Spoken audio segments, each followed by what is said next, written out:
বলেন তো পৃথিবীতে সবচাইতে ৩৬৫ দিনের মধ্যে শ্রেষ্ঠ দিন কোনটা? জুমা। আরাফার দিন।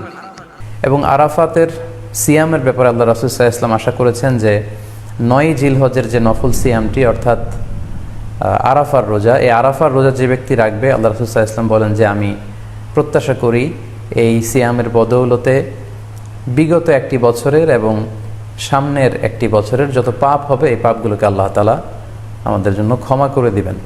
দোয়া করলে যে কবুল হয় বিশ্বাস হয় মুসলমান।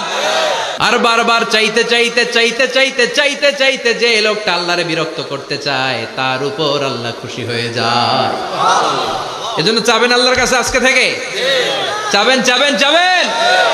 জিলহজের প্রথম দশক মানে প্রথম 10টি দিন খুবই গুরুত্বপূর্ণ 10টি দিন, আল্লাহ তাআলার কাছে খুবই পছন্দনীয় এই 10 দিনের আমলগুলো, এমনকি জেহাদের চাইতেও বেশি হাদিসে এসেছে। এবং কালামুল্লাহ মাজিদে আল কোরআন আল কারিমে আল্লাহ তাআলা এই জিলহজের প্রথম 10 দিনের শপথ করেছেন। এই 10 দিনের এবাদত আল্লাহ তাআলার কাছে এত বেশি পছন্দনীয় হওয়ার কারণ হচ্ছে এই 10 দিনে আল্লাহ তাআলা উম্মাহাতুল ইবাদাত অর্থাৎ যত মৌলিক এবাদত আছে সবগুলো মৌলিক এবাদতের একটা সমন্বয় করেছেন জিলহজ মাসের এই প্রথম 10 দিনে, যেটা বছরের অন্য কোনো সময় কিন্তু পাওয়া যায় না। কারণ এই 10 দিনের ভেতরে সালাত আছে, নফল সিয়াম আছে, সাদাকা আছে, কুরবানি আছে, হজের প্রসঙ্গটা আছে, যেটা বছরের অন্য কখনো এরকম উম্মাহাতুল ইবাদাত অর্থাৎ যত মৌলিক আবাদত আছে সব মৌলিক আবাদতের কম্বিনেশন সমন্বয় বছরের কোনো সময় কিন্তু আসলে হয় না, যেটা হয়ে থাকে জিলহজ মাসের প্রথম এই 10 দিনের ভেতর। এজন্য এই 10 দিনের ইবাদত আল্লাহ তাআলার কাছে অত্যন্ত বেশি প্রিয়। এজন্য আল্লাহ রাসূল সাল্লাল্লাহু আলাইহি ওয়াসাল্লাম এই 10 দিনে যাতে আমরা বেশি বেশি নফল ইবাদত করি আমাদেরকে উৎসাহিত করেছেন। পাশাপাশি আমরা যেন বেশি বেশি তাহমিদ, তাহলিল, তাকবীর দিয়ে এই 10টি দিনকে মুখরিত করে রাখি, এজন্য তিনি আমাদেরকে আদেশ করেছেন। এজন্য এই 10টি দিনে আমরা যেন বেশি বেশি সুবহানাল্লাহ ওয়ালহামদুলিল্লাহ লা ইলাহা ইল্লাল্লাহু আল্লাহু আকবার এই আজকারগুলো যেন আমরা বেশি বেশি পড়ি।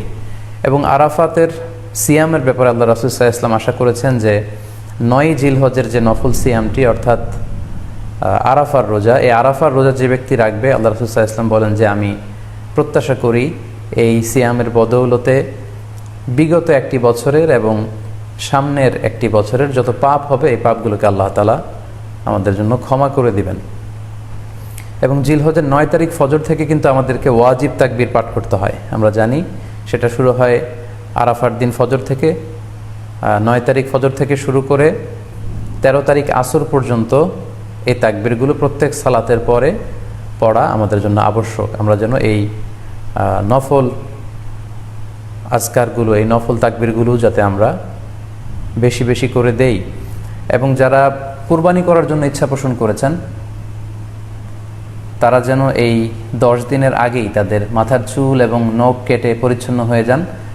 এবং জিলহজের এই 10 দিনে তারা যাতে মাথার চুল না কাটে এবং হাতের নখ না কাটে, এই মর্মে আল্লাহ রাসূল সাল্লাল্লাহু আলাইহি ওয়াসাল্লাম আমাদেরকে গাইডলাইন দিয়েছেন।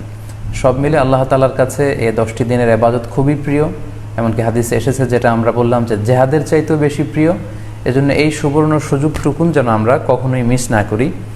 তাই আমাদের সাধ্যমতো আমরা যেন বেশি বেশি নফল ইবাদত করি। আমরা যেন সুযোগ হলে পুরো 10 দিন ব্যাপী আমরা চাইলে নফল সিয়াম রাখতে পারি, আমরা বেশি বেশি কোরআন তেলাওয়াত করতে পারি, বিশেষ করে তাহমিদ, তাহলিল এবং তাকবীর, আলহামদুলিল্লাহ লা ইলাহা ইল্লাল্লাহ আল্লাহু আকবার এই জিকিরগুলো, এই আজকারগুলো পড়ে পড়ে যেন আমরা এই 10টি দিনকে মুখরিত রাখি। আল্লাহ তাআলা জিলহজ মাসের যে মাহাত্ম্য এবং বারাকা তিনি আমাদের জন্য দিয়েছেন এগুলো যেন আমরা বেশি বেশি হাসিল করতে পারি। আমিন ইয়া রাব্বাল আলামিন।